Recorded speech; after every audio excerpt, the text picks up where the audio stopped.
Hi, welcome to the Neurolog Online Academy. In this video, I want to talk about the fundamentals of neurofunctional integration and what we're doing here at the Neurolog Academy. And of course, in the following videos, we'll go into what we want to do in course one of a series of courses teaching you how to look at the brain, how to look at the nervous system, how to assess it, and of course, how to treat it, which is very important. And I want to put this right ahead. The technique of treatment is really simple, actually.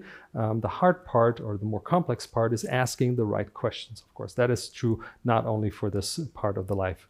So what are we doing at the Neurolog Academy? Why do we think the nervous system is so important? So let's look at the way we're looking at the body already for a long time. We're looking at the biochemistry of the body. We're looking at the biomechanics of the body. We're looking at the mental issues of the body, or the mental issues of the person, and we're looking at genetics more and more. So are these all separate, or is there like a common denominator in this thing? And I think the common denominator is, except for maybe genetics, is the neurological system.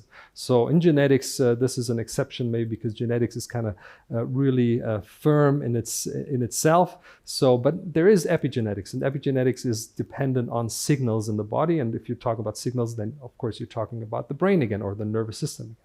So somebody comes in and they have a pain in a joint, and you might want to see if there's a biomechanical problem. Maybe they injured it, they fractured it, they fell, and they say, well, I'm not sure, maybe there's something. So if there's a fracture, of course you have to treat that. You have to get the biomechanical, the structural aspect of the system in shape. That has to heal, of course. But then there's also another part that is the regulatory system, and that's the nervous system. So this person might come back after a few weeks, said, well, it's all healed, but it's still painful, still can't move it right. So you might still think of a biomechanical aspect, but why not think of a neurological aspect? Because that's what is actually moving the joint, the muscle, the tissue, the fascia. All this is regulated through the neurological system. And that's, of course, very obvious. But what we have to do is we have to consider that specifically. So we have to find a technique, a technology to go to the pathway from the joint to the brain, to the nervous system, and assess that, and then treat that if there is a problem right there. So biomechanics, yes, of course you have to consider that, but biomechanics is also something that is regulated, of course, by the nervous system. Same with biochemistry, of course. Well, if you don't get the nutrients into your body that you need, of course, you need to change maybe your diet, or you need to supplement something because your body might not be able to pick it up in an adequate way.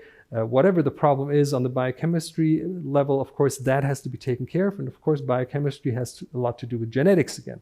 So this is something also that needs consideration. But in the end, the regulatory process of biochemistry is also a neurological process. So it starts with chewing, it starts with the absorption in the gut, with the digestive system, with the excretion of enzymes. All of these processes are also regulated by the nervous system, by the vagus nerve, by the sympathetic nervous system.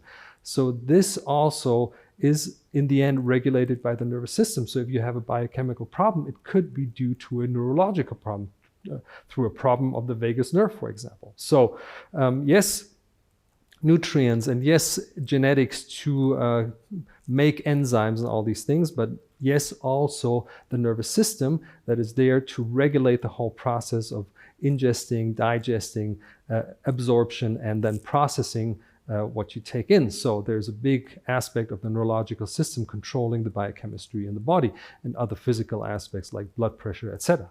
So genetics, of course, I already said genetics is something by itself, but epigenetics could be influenced by signaling. So we don't know that. This is just what we assume. We can see if a joint moves better, if there's more force in the muscle, or if the movement, the gait pattern is better. What we cannot see is if we influenced epigenetics. Of course, this is just an assumption, but there must be something going on right there if we influence the nervous system. Mental aspects, of course.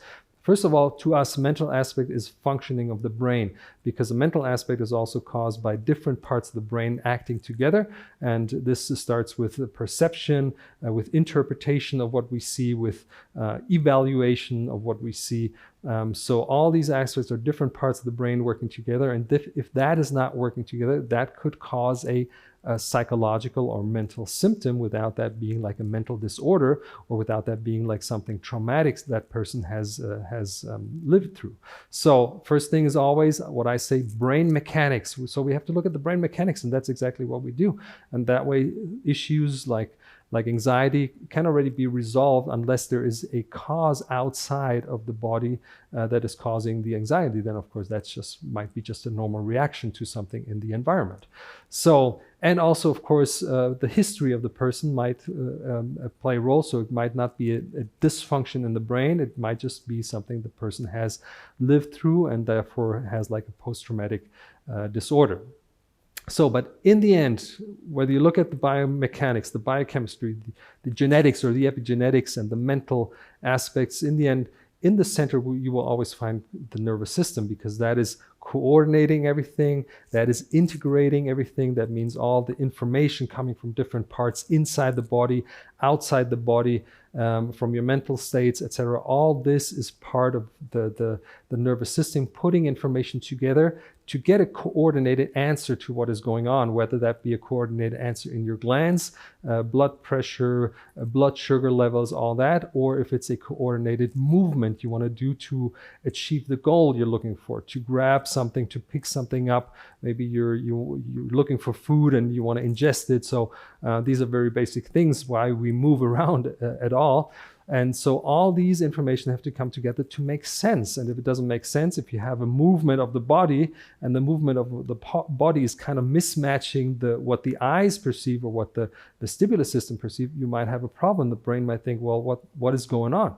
So integrated function is very important, of course. And then you're talking about different parts of the body communicating with each other. And that's nervous system. So in neurofunctional integration, we're looking at the function of the neurological system, and we're integrating that system so the connectivity and the pathways between the brain and the body are working at a better rate. So this is what we want to show you. This is what we want to talk about. And of course, we're going to teach you the fundamentals, the basics here in course 1. Very easy technique to assess and treat. Of course, what's more complex is asking the right questions, but that's what we want to show you. So stay put.